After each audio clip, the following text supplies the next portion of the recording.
baby a yɛduro no yɛba bɛhwɛ sɛ de apɔmuden ɛho ensɛm ɛteɛ na Medimafo Herbal Clinic ɛwɔ Ebuakwa Agogo Kumase na Dr. Penny Ababepie mu ɛwɔ ha Dr. Time daso aha enti no sɛ da yɛtade de di enkomo no ɛden so aba bɛka yɛnsa ɛwɔ ha yɛde ni nkomo na yɛntie sɛ de Medimafo Herbal Clinic ɛteɛ Dr. Emu akwaba yena afi nam no ahia ho da bi yɛde kan hia ba oh sa ayo ɛne memu akwaba yena bibi abɔkɔ de Nyankopɔn Medimafo Herbal Clinic koye papa bi yɛde nyame ase miento nke bi na afi na obi atidi no na yɛnhwɛ dwumadi amudi yo anɔpɛ yɛbɛda wo Nyankopɔn ase ne a ɛdi nkan na afi yɛde aseda ama yɛhwɛfo Medimafo Herbal Clinic anɔpɛ yɛkyia obi biara Medimafo Herbal Clinic yɛka sɛ Medimafo Herbal Clinic ya ɛyɛ asoɛyɛ a yɛyɛ bibiduro ɛwɔ ɔman Ghana mu ha yɛwɔ Kumase Ebuakwa Agogo na dwuma a yɛdie no ama wiase nyinaa ɛhu sɛ ayaresa efiri Onyankopɔn ampa na emfiri onipa beka anan Monday woma ba ko ba last 2 weeks oba ye no na ne yale na oyale no on se okasa ye hode wo beduru a ye de tam eto yale no so ye ka ken se na wotwemiere ne ho beto no ma me no no yale no ye ko se e ma ye nkeka sa ensam no ma na so nyedai enti ene se adai o se yale we ono wa yale no ye de ne firi kologu na ba agin specialist for one ho mfie bebre won me nante enye hwe o mi se ya kasa ba wo ba baje na yaresa na kasa 2 weeks ne clutch se kura no o kura clutch 4 ni bi ene kura na eno no ye sanso so ni mu na watimi de akokwa kakra ne ya kasa 2 weeks obetime ja clutch na gu ho na wa sole anante dia eye na adasam ye twa 2 weeks ndi esi ye edi na atwemi no oba ye no doctor me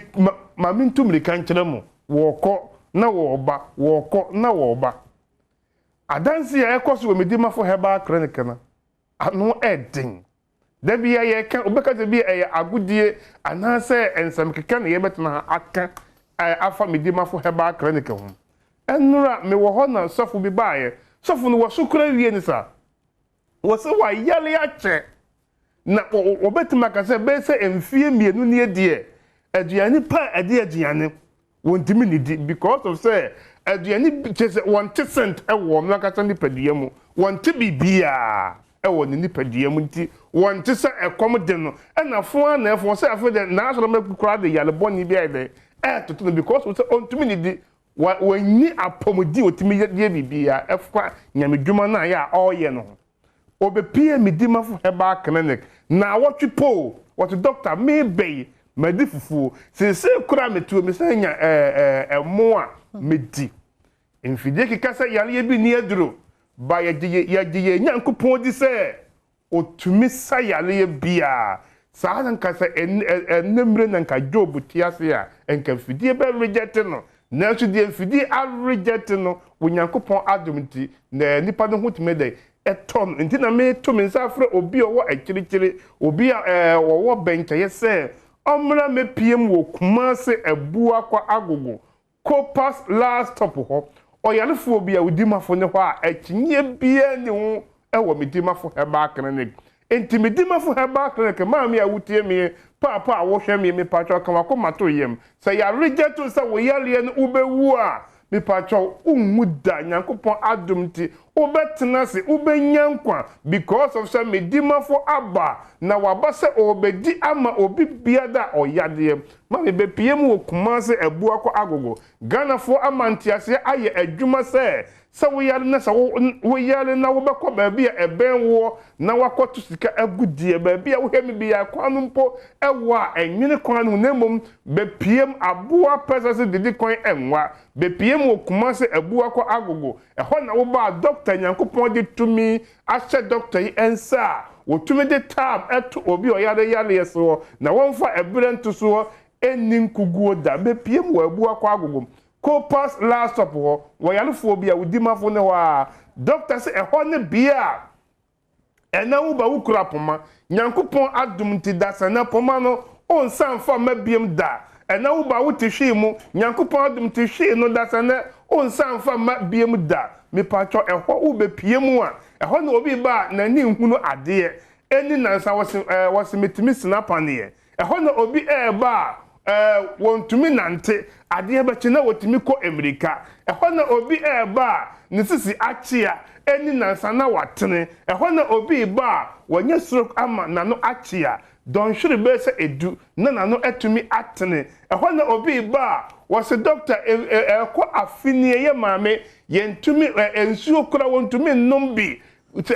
yale baburu be se edu na akeka abomu a ha maame na no nyina aye ekuro pacha mami be piem dakolo pe water clinic ho eduro kakra ye frama no maame ne se meno mort ampa afa ne manu hu de onye ne ho ye kofa mort ba ya mami waje anom gwagwagwa afa oyi wose mesan so adi ampesi be piem ewo kumase ebuwa kwa agogo na de ye ka fa Medimafo ho no eye adansi turo do doctor metiema ka kire mahwefo nyina se mintwa nkontompo da ade a mikire eye obi a wotwa entro enti de minim na meka na meje enura wo Medimafo Herbal clinic odi se wanya stroke yale mpo na se wako baabi na se ya sawo yale nemom wonante no wontumi nante yi a ubepie mo Medimafo Herbal clinic ya nyankopon adom nti insha Allah ubetumi anante te sede kane na wonante no wonsana wontumi maso ubetumi amaso wonsana amwamo ubetumi atenetrim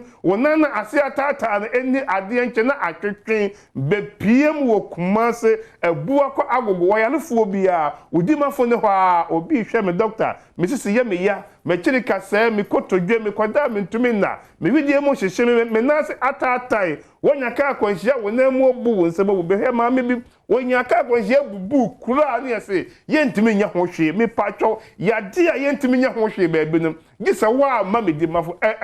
di na otwe wa sole ni nam ne ba bi kura me patwo ntina me se sisie kotodwe se wachia no ne nyina ye ntatia case wo Medimafo Herbal clinic mani ya kan nipa bebre ne de roba atu won be memu obednum aduro no wa ankokro se yenko change o wonum aduro na roba na eda na be mum eyi de apie be pie mo kuma se ebu akọ agogo doctor se wo bu akonta boso memiensa merewafo atopu mago baburu empem wotwe wona wotehwe mu a wasora nante yentumi nkan pressure na hawa me patro be pie mu na otwe miensa pe woni pressure aton kwanta pai diabetes na otwemiensa ye fre diabetes for onka hepatitis B nyakopod mti aye ntati ya case be PM eye adaduanan woni to enkwanta na wapai doctor se gisedi ye wawuo anansa nensa gunubuo epe na wontumi mfa no ma anopai mochremanfo enyantam wonkoi na wotiase na yale enko na how there be bibia wo hemi bia enkase kumase kwan na ewa enwa aboa pese didi kwan enwa be PM na Dr. Tam da so on for Tam ento yale so doctor we no show no nan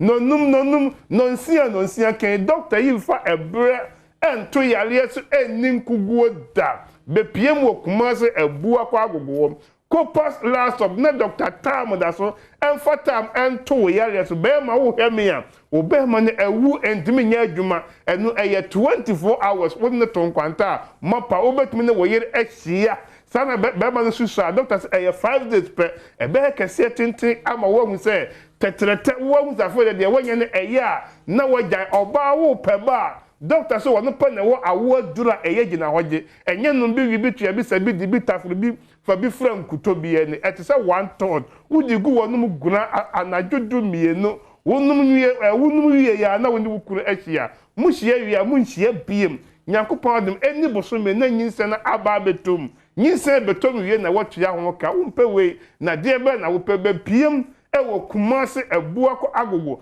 na doctor nyankopon ama ne tumi a wotimi de ebre tab eto yale yeso no onfa tam ento yale yeso ensa yale akinye bie no ni pam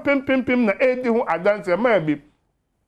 was a doctor na me say mabusuafo na ekume na ya fa me kokofuo na menim se edua hini ama ewo Medimafo haye betimi aba be same yade me ye kokofuo we ye emfinhia nan ne me ntimi nsimu da yale ma yale saa menim se ye kumi afa senso na Medimafo ewo haye na menimu a me chinchin ko emya bi yale timani bebere chinchin ko ba bi ye de cross de wo chinchin de eko na nipa maako pe enso no wa yale a wotimi nya ba bi ekọ baako pa na ne ho a de ato no efiri titibesi na wo yale a wo be chinchin saa ansa na wo obi betimi asaw yade wo di ene Medimafo aba ene sa wo koduru party ase yi ase na se Medimafo number no to ho aha sasa mo so mo from because screen ase enye number we kura enye na ene free ene fa number no to ho ma yeah number no ye 0244 77 4282 0244 77 4282 0500 727215 0500 727215 me you say example to go screen oh screen na say that enti any fan e wo sese Medimafo wo Medimafo Herbal Clinic baby o fi baby a ya hye madeka ka say eye baako pe etisa bosome eye baako enso eheren a obi anya so mfaso ensoro be ensoro be abuakwa wosoro enkunu hwe Kumase abuakwa wo de baby a fi baby a wudu Kumase ase meko abuakwa wudu ho a wo si wo besi police station wo si police station wa abo se agogo taxi station wo kwan no ho a somebody kakraka sisu Medimafo Herbal Clinic kofu taxi no emfa wo mra clinic wudu ho a nipa dozo bebre empre ho ye kom na di line so na eduru so a doctor the tab ato yale so Yada Medimafo Herbal Clinic ase Dr. Time da so enene waka nsam ni nyina nti screen ase ne number no wo ho wasade atudwa frɛ de wuto musini de edodo ho no wa frɛ no yade dog awie ye kwa ba foforo nso wa kire ye ba ye beto aso